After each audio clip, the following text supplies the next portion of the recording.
సంక్రాంతిలోపు పనులు పూర్తి చేస్తాం పవన్ కళ్యాణ్. ఏపీ ఎన్ఆర్ఈజీఎస్ ద్వారా 4,500 కోట్లతో 30,000 పనులు చేపట్టినట్లు డిప్యూటీ సీఎం పవన్ కళ్యాణ్ తెలిపారు. సంక్రాంతిలోపు ఆ పనులు పూర్తి చేస్తామని చెప్పారు. ఉపాధి పథకం నిధుల మళ్లింపు, జాబ్ కార్డుల్లో అవకతవకలు జరిగాయని ఎమ్మెల్యేలు సభా దృష్టికి తీసుకురాగా వాటిపై విచారణ చేస్తామని పవన్ ప్రకటించారు. ఉపాధి హామీ కింద కాలువల్లో పూడిక, గొర్రెపు డెక్క తొలగింపు, శ్మశాన వాటికల ప్రహరీల నిర్మాణానికి చర్యలు తీసుకుంటామన్నారు. ఈ నెల 25వ తారీఖు నుంచి పార్లమెంటు శీతాకాల సమావేశాలు ప్రారంభం కానున్నాయి. ఈ సమావేశంలో చర్చించిన విషయాలు రాష్ట్ర అభివృద్ధి ప్రాజెక్టులపై, తదితర అంశాలపై రాష్ట్ర ఉప ముఖ్యమంత్రి శ్రీ పవన్ కళ్యాణ్ గారు, మన జనసేన పార్టీ ఎంపీలు శ్రీ బాలశౌరి గారు, శ్రీ తంగెళ్ల ఉదయ్ శ్రీనివాస్ వారికి దిశానిర్దేశం చేశారు. 5వ సారి ముఖ్యమంత్రిగా వస్తా చంద్రబాబు. ఏపీ ప్రజలకు మంచి చేస్తే మళ్లీ మళ్లీ గెలిపిస్తారని సీఎం చంద్రబాబు అన్నారు. 5వ సారి ముఖ్యమంత్రిగా వస్తానని ఆయన ధీమా వ్యక్తం చేశారు. ప్రస్తుతం చంద్రబాబు 4ను చూస్తున్నారు. రాష్ట్రాన్ని అభివృద్ధి పథంలో ముందుకు తీసుకెళ్తా. ఇందుకు ప్రజలు కూడా సహకరించాలి. కొన్ని రాష్ట్రాల్లో 30 ఏళ్లుగా ఒకే పార్టీ పాలిస్తోంది. ఇక్కడ కూడా అదే రకమైన పాలన ఉండాలని కోరుకుంటున్నా అని ఆయన అసెంబ్లీలో పేర్కొన్నారు. 3 ఏళ్లలో అమరావతికి ఓ రూపం. చంద్రబాబు డిసెంబర్లో అమరావతికి పనులు ప్రారంభించి 3 ఏళ్లలో రాజధానికి ఓ రూపం తెస్తామని సీఎం చంద్రబాబు అన్నారు. 6 నెలల్లో ఎమ్మెల్యే, ఎమ్మెల్సీ, ఆల్ ఇండియా ఆఫీసర్ల quarters, group D, group B, 9 నెలలు గెజిటెడ్ ఆఫీసర్ల క్వార్టర్లు, ఎన్జీఓ, ఆల్ ఇండియా సర్వీసెస్ భవనాలు పూర్తవుతాయని తెలిపారు. డిసెంబర్ నుంచి గేర్ మారుస్తా. మీరు నాతో పనిచేయాలి. అమరావతి పూర్తయి ఉంటే ఏడాదికి 10,000 కోట్ల నుంచి 15,000 కోట్లు వచ్చేవి అని అన్నారు. తెలంగాణ తల్లి విగ్రహం పనుల పరిశీలన. టీజీ సచివాలయం ప్రాంగణంలో తెలంగాణ తల్లి విగ్రహం ఏర్పాటు పనులను సీఎం రేవంత్ రెడ్డి పరిశీలించారు. 4 కోట్ల ప్రజల ప్రేమమూర్తి తెలంగాణ తల్లి విగ్రహ ప్రతిష్ఠ పనులు వేగంగా జరుగుతున్నాయని ఆయన ట్వీట్ చేశారు. ఈ పవిత్ర కార్యంలో పాలు పంచుకుంటున్న శ్రమజీవులతో పనులు జరుగుతున్న తీరు, ఇతర అంశాలపై కాసేపు ముచ్చటించినట్లు పేర్కొన్నారు. డిసెంబర్ 9న సోనియా గాంధీ పుట్టినరోజు సందర్భంగా విగ్రహాన్ని సీఎం ఆవిష్కరించనున్నారు. ఉద్యోగాలు. ప్రభుత్వం దేశంలో పేరొందిన ఫార్మా కంపెనీలు హైదరాబాద్ లో భారీ పెట్టుబడులకు ముందుకొచ్చాయని ప్రభుత్వం తెలిపింది. కంపెనీల కార్యకలాపాలు విస్తరణతో పాటు కాలుష్య రహితంగా ఏర్పాటు చేసే గ్రీన్ ఫార్మా కంపెనీలను నెలకొల్పేందుకు అవగాహన ఒప్పందాలు చేసుకుంటున్నాయని పేర్కొన్నారు. 6 కంపెనీలు 5,260 కోట్ల పెట్టుబడులు పెట్టనున్నాయని, వీటి ద్వారా 12,490 మందికి ఉద్యోగాలు లభిస్తాయని వివరించింది.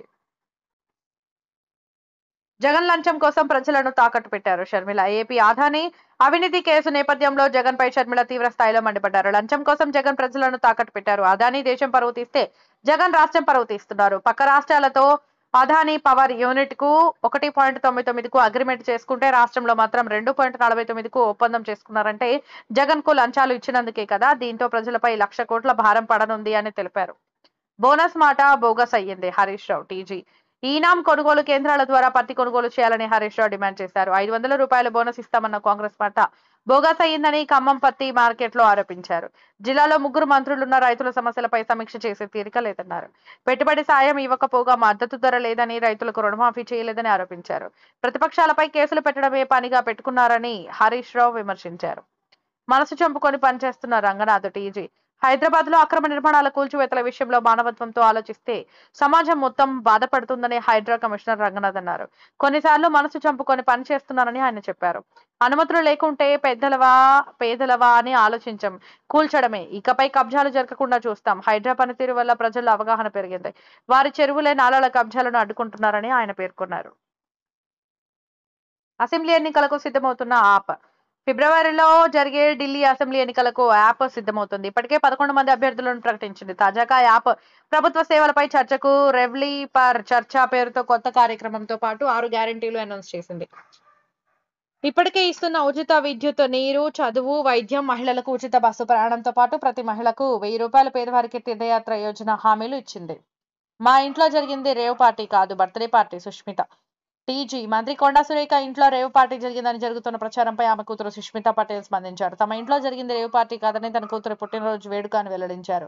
ఆ బర్త్డే పార్టీలో ఎలాంటి చట్టవిరుద్ధమైన కార్యకలాపాలు జరగలేదన్నారు. సురేఖ తన స్టాఫ్ ను ఇంట్లో వాళ్లే గానే చూసుకుంటారని, అందుకే వేడుకకు వాళ్ళను ఆహ్వానించారని ఆమె చెప్పారు.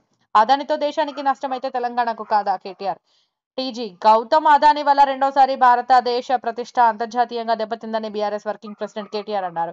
ఇప్పటికైనా అదానితో సీఎం రేవంత్ చేసుకున్న ఒప్పందాలను రద్దు చేసుకోవాలని చెప్పరా స్పష్టత ఇవ్వాలని రాహుల్ గాంధీని డిమాండ్ చేశారు. అదానితో దేశానికి నష్టం జరుగుతున్నప్పుడు తెలంగాణకు నష్టం కాదా అని ప్రశ్నించారు. టీజీ దేశంలో భాగమే కదా అన్నారు.